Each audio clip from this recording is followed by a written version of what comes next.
हमारी हीरोइन कहती है, इसका क्या मतलब हुआ कि मेरा नाम एम्पायर की रजिस्ट्री में नहीं है। ये देखिए, मेरे पास मेरा आइडेंटिटी कार्ड भी है, मेरे पास तो बैच भी है, आप एक बार फिर से चेक कर लें।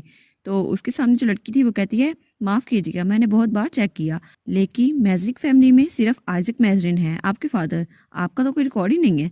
तो वो कहती है, लेकिन ये तो इम्पॉसिबल है ना। तो उसके सामने जो अकाउंटेंट होती है वो कहती है, ओ एक मिनट, मैं डबल चेक कर लेती हूँ, तसल्ली के लिए फिर से चेक कर लेती हूँ। और उसके पीछे ही टोमा खड़ा था, वो कहता है, ये लड़की, इसके पास तो आइडेंटिटी नहीं है, अब तो ये कुछ ज़्यादा मशकूक लगी जा रही है, क्या मुझे इस पे शक करना चाहिए या फिर नहीं। और अकाउंटेंट वो बहुत ज़्यादा डॉक्यूमेंट चेक करती है, वो हर एक में चेक करती है सिलेसिया मैजरिन, लेकिन लिस्ट बहुत ज़्यादा लंबी थी। और तब वो अपनी चश्मे को ठीक करती है और कहती है, सिलेसिया मैजरिन डी फैजा, क्या आप वही हैं। तो हमारी रन कहती है, क्या।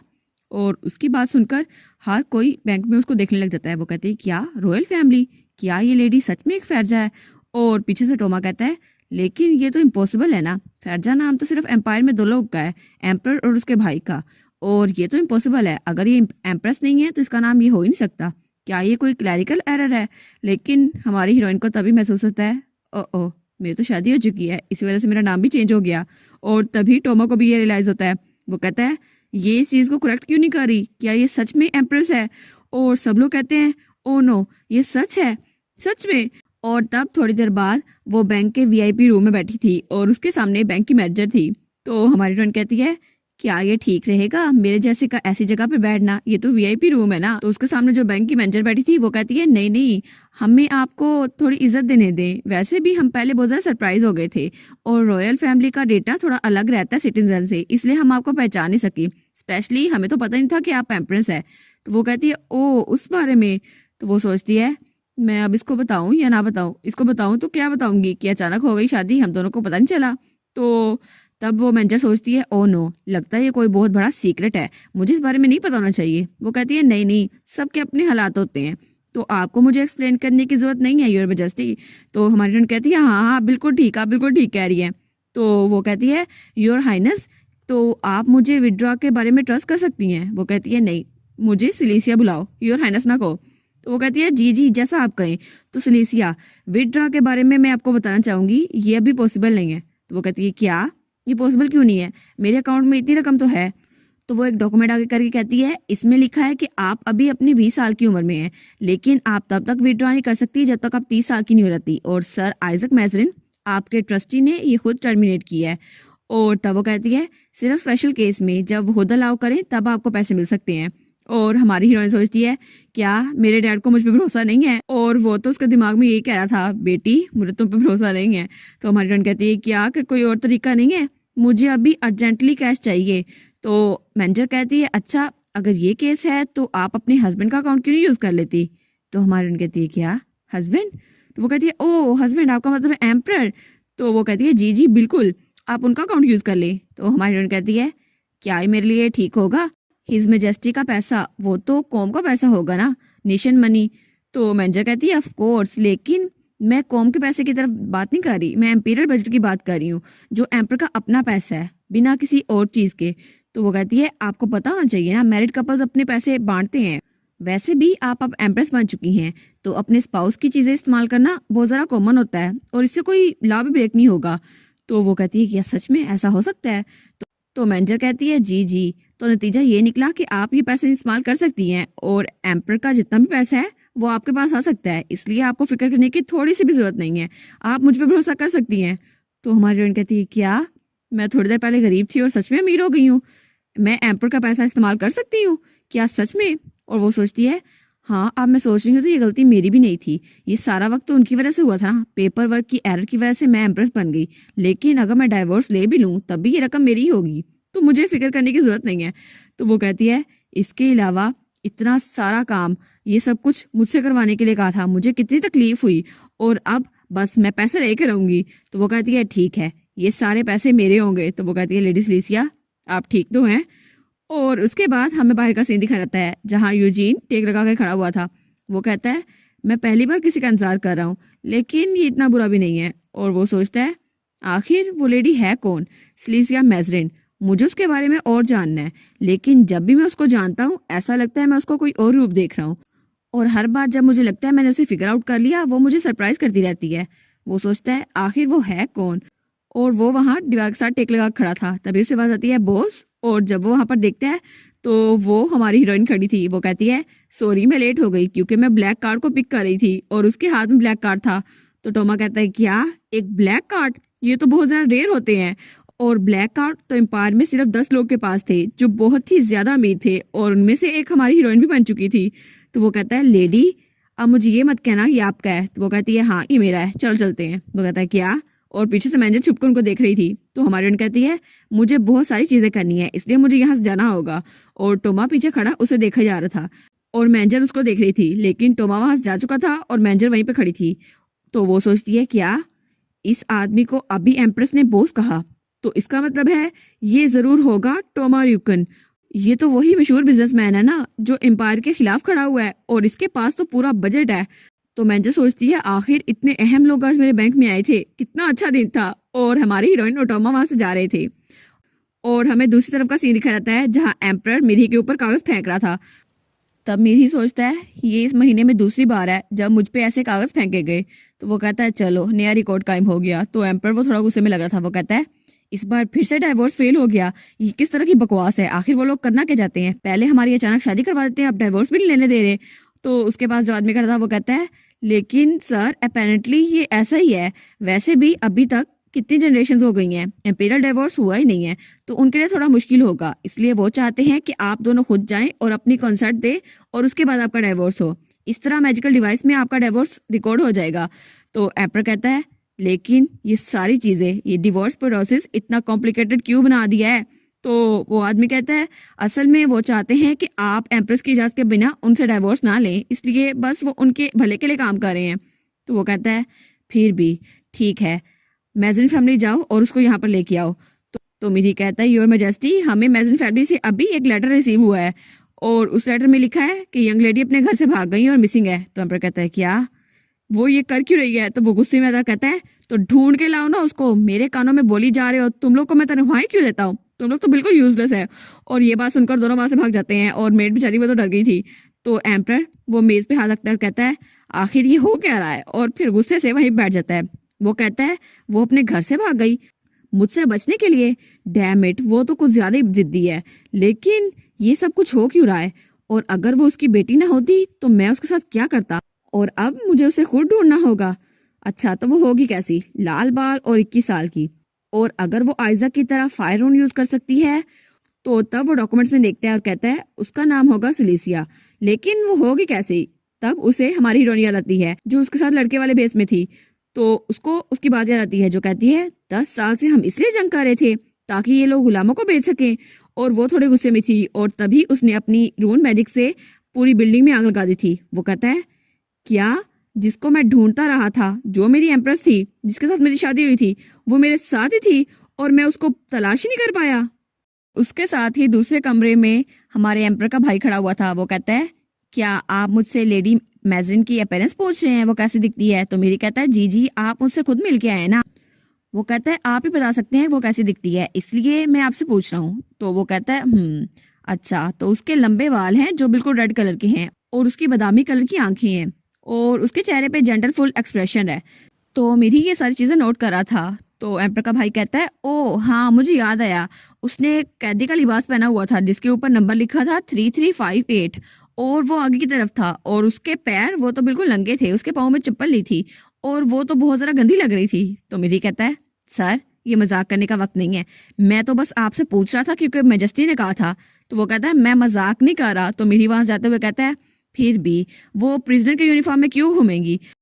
तो पीछे से रायन कहता है मैं तो मैं कह रहा हूँ, जो कह रहा हूँ वो सच कह रहा हूँ लॉर्ड मेरी, और अगर ये बात सच हुई तब तुम क्या करोगे। और फिर वो कहता है अगर ये बात बिल्कुल सच हुई तो क्या तुम रिस्पॉन्सिबिलिटी लोगे। तो मेरी पीछे मुकरता है और कहता है क्या क्या ये सच हो सकता है। तो तभी वहां पे एम्परर रहता है। वो कहता है तुम अभी तक वहां नहीं गए वाइकाउंट की स्टेट में, मैंने तुम्हें कहा था, कितने घंटे पहले कहा था, लेकिन तुम अभी तक गए नहीं। तो मेरी कहता है मैं बस पेपर वर्क तैयार कर रहा था, मैं अभी जाता हूँ। तो एम्परर वो उसको देखता है और कोई जवाब नहीं देता और तभी वो अपनी पावर का इस्तेमाल करने लगता है। तो मेरी कहता है नहीं नहीं मैं जा रहा हूँ, मैं जा रहा हूँ, आपको फिक्र करने की जरूरत नहीं है। तभी वो जल्दी जल्दी कुछ लिखने लग जाता है और उसको मेज पे रखता है। तो पीछे से रायन उसको देख रहा होता है और मेरी बेचारा तो रोने वाला हो जाता है। वो कहता है लॉर्ड रायन क्या आप भी मेरे साथ चलेंगे? तो वो कहता है हाँ हाँ लॉर्ड मिरही, मैं भी आपके साथ जाऊंगा, क्या मैं पिछली बार की तरह जा सकता हूँ? तो वो कहता है वैसे मैं आपको रोक तो नहीं सकता, लेकिन चले आप मेरे साथ आ जाए। और वो डॉक्यूमेंट किसी और को देता है और तब वो कहता है मुझे जल्दी जाना होगा, इसलिए इसको अर्जेंटली हैंडल करना और आराम से। तब पीछे से रायन कहता है लॉर्ड मिरही हमें आज जाना है या नहीं? तो वो कहता है हाँ हाँ मैं आ रहा हूँ। तो उसके साथी कहते हैं ठीक है लॉर्ड, लेकिन बात तो सुन ले, बता दे इसका करना क्या है? वो कहता है खुद ही ध्यान रख लेना और चला जाता है। उसके बाद वो दोनों वहां पे बैठे हुए थे और डॉक्यूमेंट्स को देख रहे थे। तभी कोई तीसरा बंदा आता है, कहता है लॉर्ड हांस हमें आपको बताना होगा, ट्रेनिंग ग्राउंड में जो नुकसान हुआ है उसके लिए हमें ये सब कुछ करना होगा। और वो कहता है क्या आज की आज करना है सब कुछ? तब वो डॉक्यूमेंट्स को देखता है तो वो कहता है हाँ हाँ इसको ऑर्गेनाइज करो, हेडक्वार्टर भेज दो। लेकिन उसमें मेरी वाला डॉक्यूमेंट था और उसमें 50,000 लिखा हुआ था। और वो कहता है ये तो डायरेक्ट इंपीरियल ऑर्डर है, इसको जितनी जल्दी हो सके पूरा करना ही होगा। और उसमें लिखा हुआ था एक प्रिजनर जिसका कोड है 3358 और वो हमारी हीरोइन का कोड था। वो कहता है उसको ढूंढने का इनाम है 50,000 रूल। तो वो कहता है ये आखिर है क्या, क्या हमें इसको छापना होगा? और उसके बाद हमें सीन दिखा रहता है उसी बच्चे का जिसने हमारी हीरोइन की मदद की थी। उसको ब्रेड देखकर वो वहां से जा रहा था और वो बड़ा खुश था। वो कहता है आज तो मुझे 2 ब्रेड मिल गए, मैं तो बहुत सारा लकी हूँ। लेकिन तभी उसको किसी की आवाज आती है तो वो उस तरफ देखता है तो कोई उसका कॉलर पकड़ लेता है और उसके ब्रेड वो नीचे गिर जाते हैं। तो वो बच्चा बहुत ज्यादा डरा हुआ था और उसके सामने वही लड़का खड़ा था जिसकी हमारी हीरोइन ने पिटाई की थी। तो वो उसको दिमाग के साथ लगा कहता है ओ बास्टर्ड फाइनली तो मुझे मिल ही गए। और फिर वो कहता है उस दिन तुम्हारी वजह से सारा मसला शुरू हुआ था, तुम्हारी वजह से उसने मुझे मारा था, आखिर वो है कहाँ पर? तो वो बच्चा कहता है अच्छा तो आप उस दिन वाले मास्टर हैं? तो वो कहता है अच्छा तुम्हें याद आ गया, फिर तो ये भी याद होगा वो रेड बालों वाला लड़का कहाँ पे है? वो कहता है उसके बारे में तो कुछ नहीं पता। उसके सामने वाला कहता है तो तुम्हें मैं खुद ही याद दिलाऊंगा, आखिर मार भी तो किसी चीज का नाम है। और वो उसको मारने के लिए अपना मुक्का आके बढ़ाता है और वो बच्चा अपनी आंखें बंद कर लेता है। लेकिन तभी उसको हमारी हीरोइन की लात पड़ती है। हाँ दोबारा पंगा लेके देखो, हमारी हीरोइन है ना उसको बचाने के लिए। और फिर वो वहां पर खड़ी हो जाती है। वो कहती है अगर तुम मेरे नेबरहुड में ऐसा करोगे तो मैं तुम्हारी टांगे तोड़ दूंगी, इसलिए खुद को लकी समझो इडियट। और वो बच्चा और टोमा दोनों उसको देख रहे थे। तो वो बच्चा कहता है थैंक यू, लेकिन ये मसला नहीं था। तो पीछे से वही लड़का कह रहा होता है डैम इट, मुझे किसी ने बताया कि नहीं वो एक नोबल थी और वो एक लड़की थी। और उसके बाद हमारी हीरोइन कहती है ओए छोटे बच्चे तुम्हें मैं याद हूँ है ना, मैं तुमसे उस दिन ब्रेड लेकर खाया था, क्या मैं तुम्हें याद हूँ? तो वो बच्चा कहता है क्या? और तब उस बच्चे को याद आता है। वो कहता है अच्छा तो आप उसी दिन वाली हैं ना, लेकिन आपके कपड़े ये तो चेंज है। तो वो कहता है आप तो नए लड़के हैं ना, नहीं बिग सिस आप तो बड़ी बहन है मेरी। तो टोमा उनको देख रहा होता है। वो कहती है हाँ हाँ मैं पहले से डिफरेंट हूँ लेकिन अच्छी लग रही हूँ है ना। तो टोमा सोचता है इसको ब्लैक कार्ड मिल गया और ये ऐसे लोग के साथ घूम रही है, ये आखिर है क्या? तो वो बच्चा कहता है नहीं नहीं मैडम। तो वो कहती है मैडम नहीं मुझे बड़ी बहन ही कह के बुलाओ। तो वो बच्चा डरा हुआ था। तब वो उसको एक पोटली देती है और कहती है ये लो ये रख लो। तो वो बच्चा कहता है ये क्या है? तो वो कहती है ये कुछ ज्यादा नहीं है, लेकिन शूमरीन वापस जाने के लिए तुम्हारे ट्रैवल एक्सपेंसेस को कवर कर देगा और इसमें मैंने लेटर ऑफ इंट्रोडक्शन लिखा हुआ है। तो बच्चा कहता है लेकिन वो किस लिए? तो वो कहती है जब तुम वापस जाओगे तुम्हारे पास खाने पीने के लिए कुछ भी नहीं होगा, तो तुम इस जगह जाना और तुम्हें नौकरी मिल जाएगी, ये मेरा घर है शूमरीन स्टेट। तो तब टोमा ये सुनकर बहुत ज्यादा शौक होता है। वो कहता है क्या ये उसकी हेल्प क्यों कर रही है?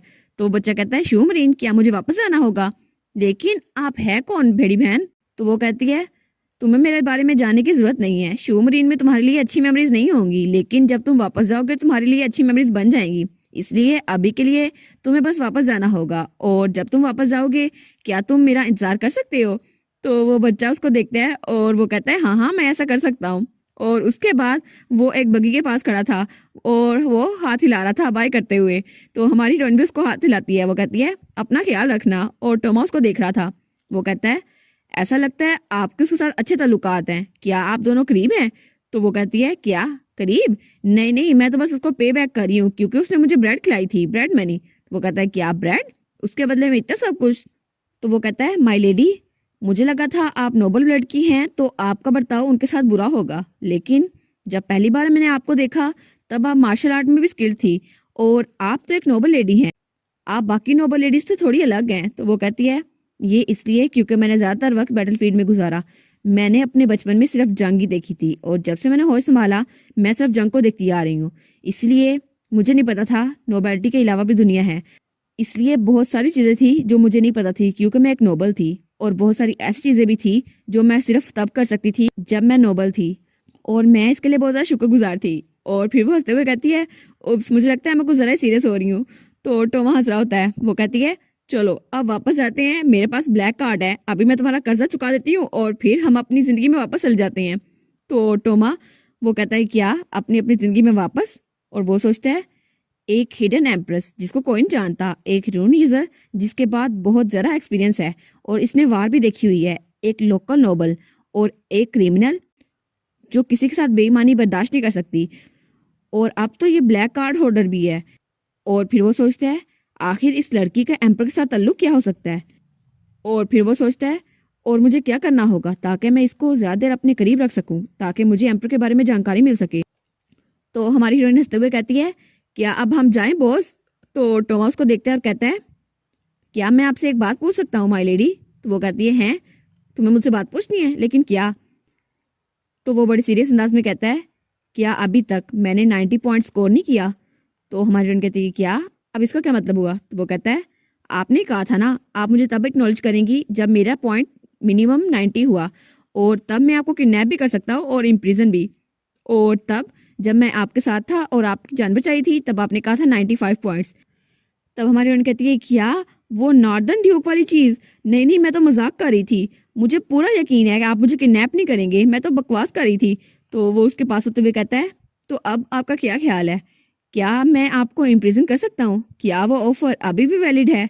क्या मैं वो सब कुछ कर सकता हूँ आपको इम्प्रिजन करके रखना और किसी और को आपके पास ना आने देना? और आपका इस बारे में क्या ख्याल है? और ये सारी बातें वो उसके बहुत ज़्यादा करीब होकर कह रहा था। और इसी के साथ ये वाला पार्ट यहाँ पर ख़त्म। तो आप लोग बताइएगा आपको ये पार्ट कैसा लगा। प्लीज़ लाइक करिएगा, कमेंट करिएगा और शेयर करिएगा। और जो न्यू व्यूवर्स हैं काइंडली वो चैनल को सब्सक्राइब कर दें। और पिछली वीडियोस का लिंक आपकी स्क्रीन पर नज़र आ रहा होगा तो काइंडली उनको भी चेकआउट कर लें। Thank you so much.